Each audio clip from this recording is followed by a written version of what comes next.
Ladies and gentlemen, today we have another episode with the Track Bro.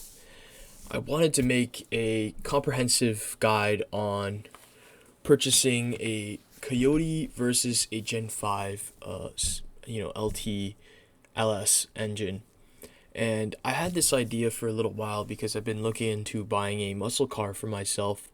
Although me personally, I'm a Gen 4 guy, but it's always been an interesting question in the last decade or so.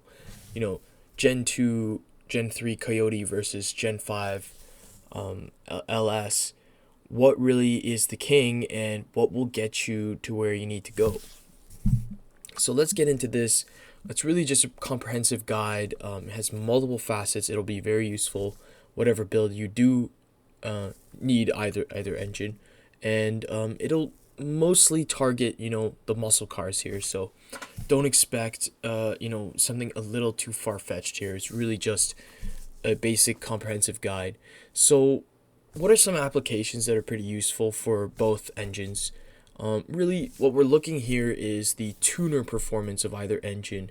If you look at both engines just as like a fun and friendly daily driver, maybe drivetrain, well, the answer will be very subjective. But when we're looking at tuner performance, it'll be much more objective. We have metrics to look for, and we have ways to actually calculate them. So that's a good way of looking at it. Generally speaking, this guide will be specifically for dyno tuning of Mustang GTs, S550 gens. We're not going to talk about S650 because it's kind of irrelevant, and the Gen 6 Camaro SS. Also the LT1, why not? We're also going to be looking at it in a perspective of Silverado 1500 versus F-150 shorty builds. So that would be specifically, a freight train type build using a shorty box, what do you call that? A 1500 class. And also, we're going to be looking a little bit in depth with the engine swap viability, and I'll also talk, very shortly about the Hemi engines.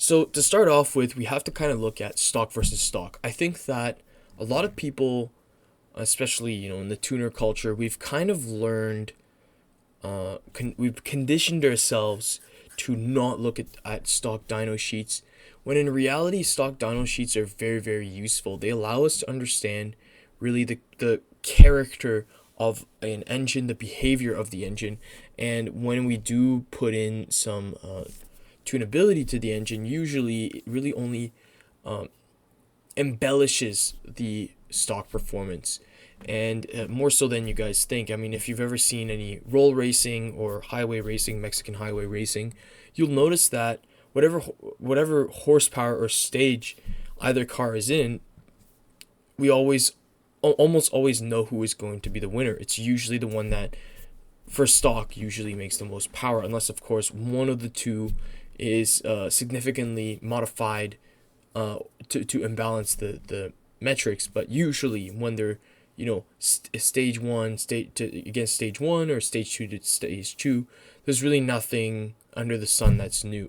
It's pretty much stock for stock. So that's why it's really important. In this category, we have to mention, of course, the LT1 really has this in the bag. The LT1 is a much larger engine in terms of raw displacement.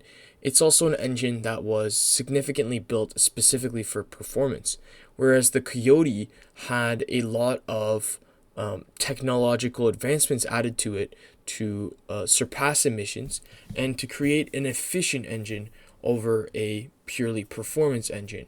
I read somewhere that GM had to pay a couple $1 million more than Ford in terms of emissions because of their Gen 5 small blocks, which is no surprise to anyone. The actual dyno metrics, which I've taken from Hennessy Performance, which are known to have factual dyno sheets, they have to get these sheets right so that they can actually know how much they're giving out with their supercharger kits, I should say. They rated the LT1 to 425 horsepower and 405 pound-feet of torque or more. And with the LT1, we also have the characteristic that it's a big hunk of a beast which is not really, doesn't really rev out so much, but has an extremely linear power band. And by linear, I mean that whether you're at 3,000 RPM or you're at 5,000 RPM, you're going to have around the same amount of torque and around the same amount of horsepower. That's something that you can't say for most modern engines, especially in the last 30 plus years. For a Gen 2 Coyote, which would most likely be for Mustangs, some of the cheaper cars, maybe 2 to 5 grand cheaper than getting a Gen 6 Camaro, they would be around the 395 mark at the dyno. This is a kind of low metric, I would say, for the Gen 2, and doesn't really say the whole story for the Gen 2, which is a little surprising because the Gen 2 is an absolute boost beast. But what really surprised me is that the Gen 3 was almost 10 horsepower down at 413 horsepower. And the other thing you have to understand is that because the LT1 is much more linear in power, comparing the Gen 2, Gen 3, we see that not only are they making less power, they're also making a lot less torque. And even though they're making a little bit more revs, which means that they make more average horsepower, let's say in the very top band, they're still much less than 10% power difference under the curve, which means that the LT1 wins pretty much at all RPM limits, maybe except for the very top end. But again, this is considering they're making more horsepower. I mean, it really doesn't matter if you're adding more revs, you're really not making more power. So that's a little sad to see. And even with the Gen 4s, we've looked at some dyno sheets and we see that they still have pretty much nothing on the LT1s. And we'll talk about that in a second here.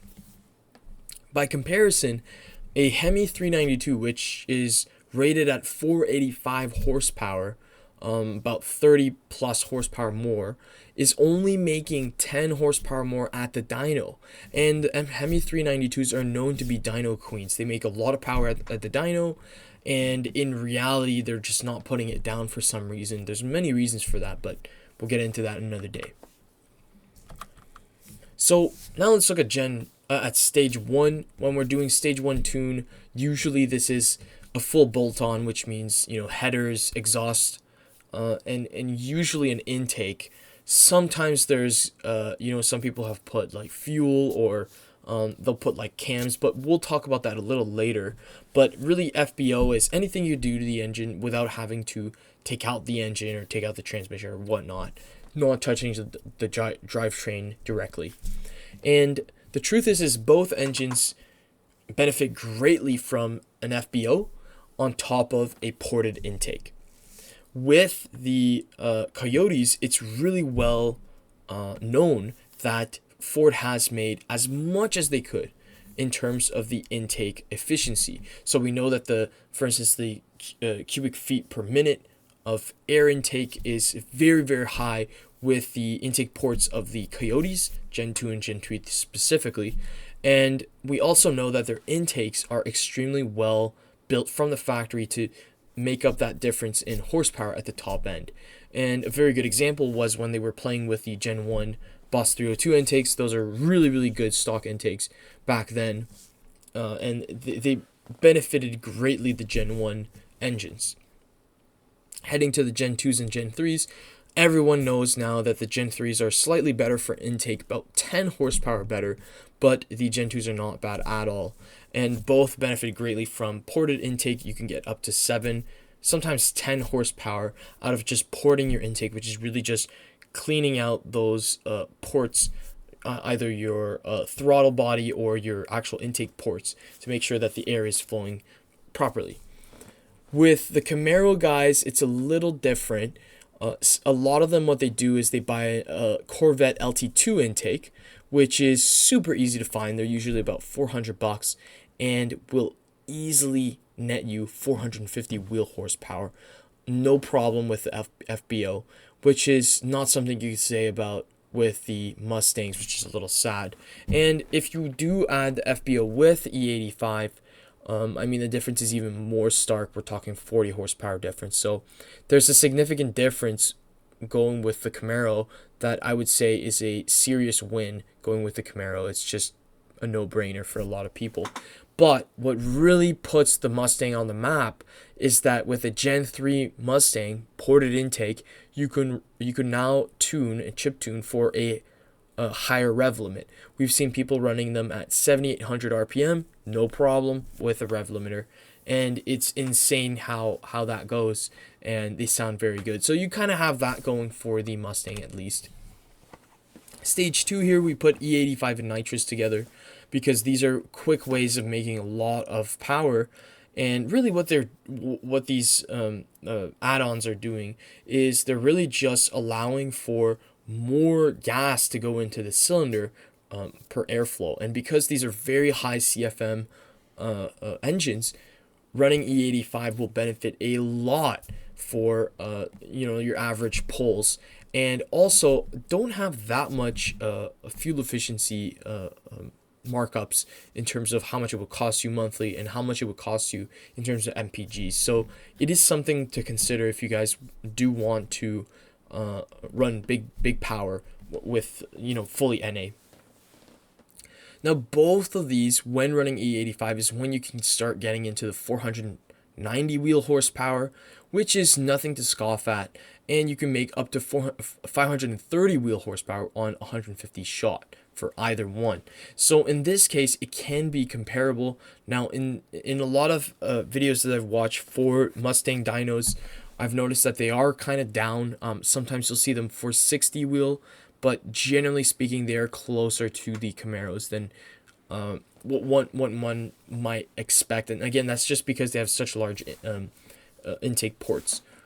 Now, the Coyote can jump a little higher on E85 in the power bands, in the very low RPMs, because of that high CFM. Something that I think the LT1 suffers because it has kind of a passive cam running, and we'll look at cams in a little bit. But also just having a longer power band allows the Coyote to pull forward in some rollouts.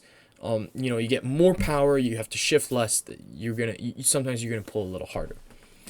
Now, I would say that in both cases, running E85 is also something a little bit more reliable. It'll allow you to not burn pistons as quickly, and for the Coyote, that's something to consider because you are running in high RPMs, so E85 could be pretty healthy for your engine. But running just on 93, I think the LT1 is still a safer bet. Now let's look at stage 3. Now stage 3, you can't even look at the Coyote because we're talking about $4,000 to $5,000 of cams for the Coyote, and you're really only making 50 horsepower. There's some people running superchargers, and running that cam still only nets them 50 horsepower. So there's something with the Coyote. I think it just naturally has really big and efficient cams, and the duration and the lift just doesn't need to change. Whereas with the LT1, because they're much more passive, you can make a lot more power. We're talking 130 horsepower with the LT1. That's on 93 octane. We've seen up to 700 wheel horsepower with just a cam and E85. So I think cam is just king with the Camaro. If you're getting a Camaro, you need to cam it. Now let's get into forced injection. So for stage 4, there's really two mindsets with a stage 4. The first mindset is really someone that has their car, the Camaro or Mustang. They paid off their financing, or they now have a little bit more money to work with, and their warranty's out, and now they want to make the big power, the big boost with their car. They usually either want to pair it up with everything else they've done to the car and go all out, or they just want the supercharger to make a tiny bit more boost, but they could easily be able to uninstall the supercharger if they want to. They don't have to play around with the car. So the car is fairly stock, but it just has that power. So in the second case, let's start with the second one. I think the Coyote is a better bang for buck. Going for a ESS supercharger, which is a very good kit for Mustang, it's really just bolt-on, is really a budget king. It's about $4,000 to $5,000, and it'll run the Mustang in the low 11s quarter mile. That is incredible. That is faster than most Challengers or Chargers, even Hellcats in some cases, and it's a very cheap option. Pretty much in the whole muscle car category, and even looking at like BMWs and things like that. So that's a very good option, I think. Looking at making a little bit more power, I think the LT1 will still beat it. Pro Chargers and Vortec will build a kit pretty similar to ESS, and it won't necessarily break the bank, but I would say that it will be a little bit more expensive, 3 to 4 grand more. But you will make 200 wheel horsepower more with the LT1, which with some FBO, E85, and so on and so forth, we're talking over 800 wheel horsepower on 93, and on E85 we're talking closer to 900. With the Coyote, that is doable, but you will start having a lot of cooling issues, and generally speaking, it'll be a little harder to do it, I think. The biggest problem with the Mustang is that you will eventually grenade your MT82. Now, if you're going automatic to automatic, it's not really going to matter, but a lot of us are going to run, if we wanted to run an automatic, we'd just get a GT500.